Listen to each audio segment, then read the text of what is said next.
A warm welcome to you all. This is Taigo speaking and Treeleaf. Now we carry on with genjokoan. We carry on with this to study the Buddha ways, to study the self.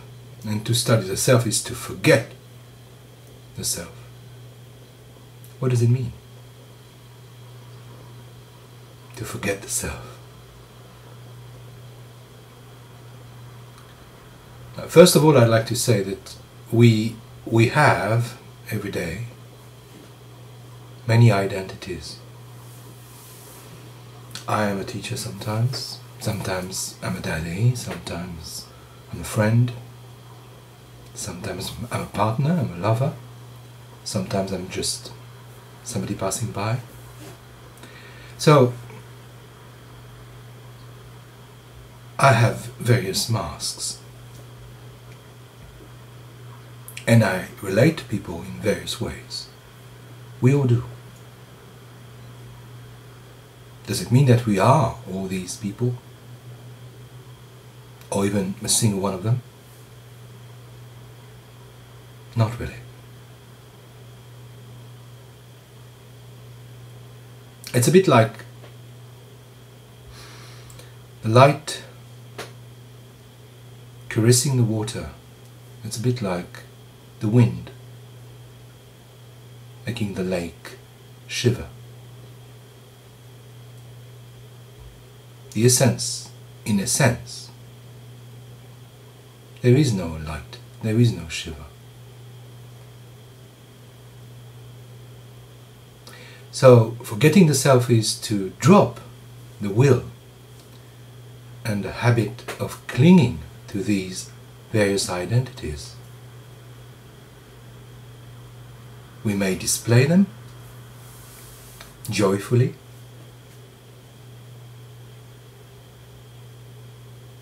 but at the very bottom of this endless heart, we know we are none of them.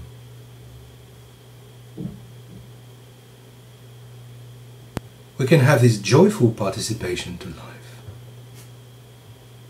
That's a sentence coined by Joseph Campbell. Joyful participation to life. We don't have to drop our interactions. We may even go for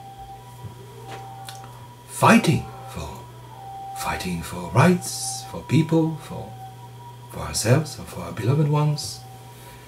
But we know that this is nothing but a reflection. A spark, a ghost, a cloud, passing.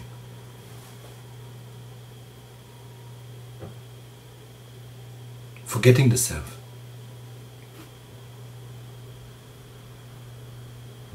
Is to let go to that clinging, to that attachment. Forgetting the self is also,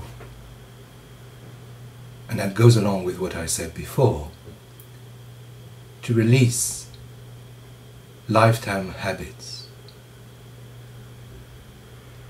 Where do they live? Well, everywhere. Almost in every cell. Could be habits we have walking, standing, lying down, talking. Useless tensions, things we are stressed with.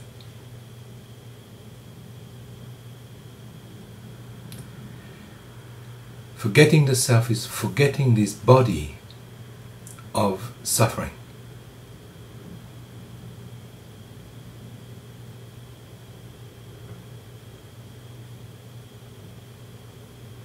As we sit,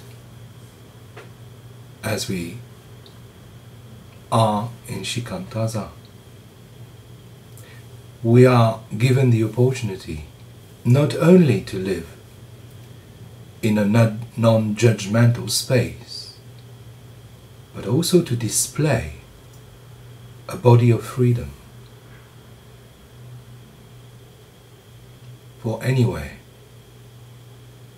in that particular practice, shikantaza, body and mind are neither one nor two.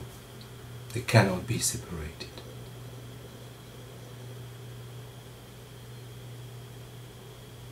Forgetting the self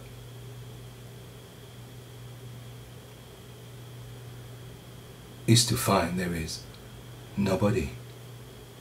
But nobody is not a reason to despair, to be sad, to cry.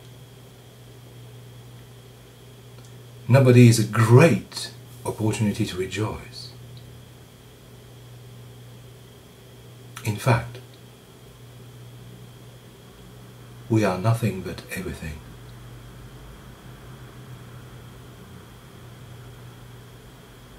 To forget the self is to gently give up that separation between self and others.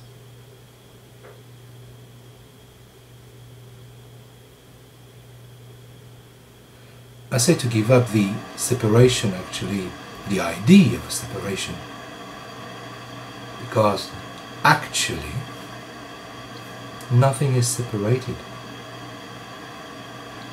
The whole thing works as a dynamic process of one body.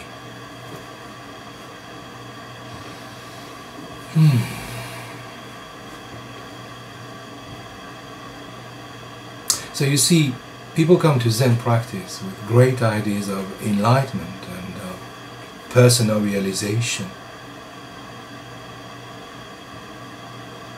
Almost like treasure hunting. I'll find the nugget, I'll find the jewel, and I will pocket it. And what Dogen teaches us, and what the practice will just point at. What's the point of pocketing or getting something?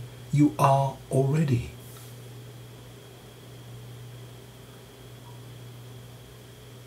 So enlightenment is not a state. It's the way of being. It's a selfless way of being. That's why everyday life is so important in our tradition. That's where it shows.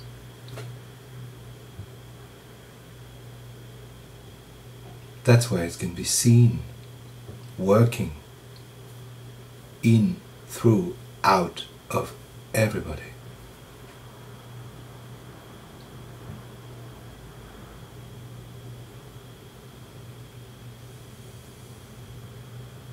To forget the self is not a state of mind, it's an action. An action that takes a lot of undoing. Unknotting, taking the knots, undoing the knots.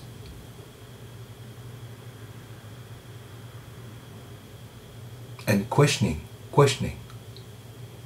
many beliefs we have about self and others that will bump and pop in the way constantly.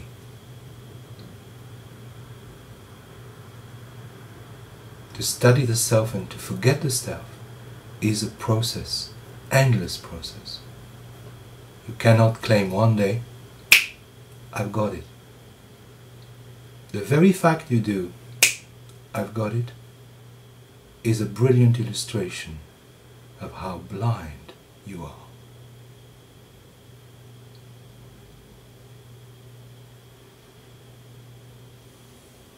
Obstacle, barriers can drop. Keep at it. What is closer to you? So close you can't see it. Have a great practice.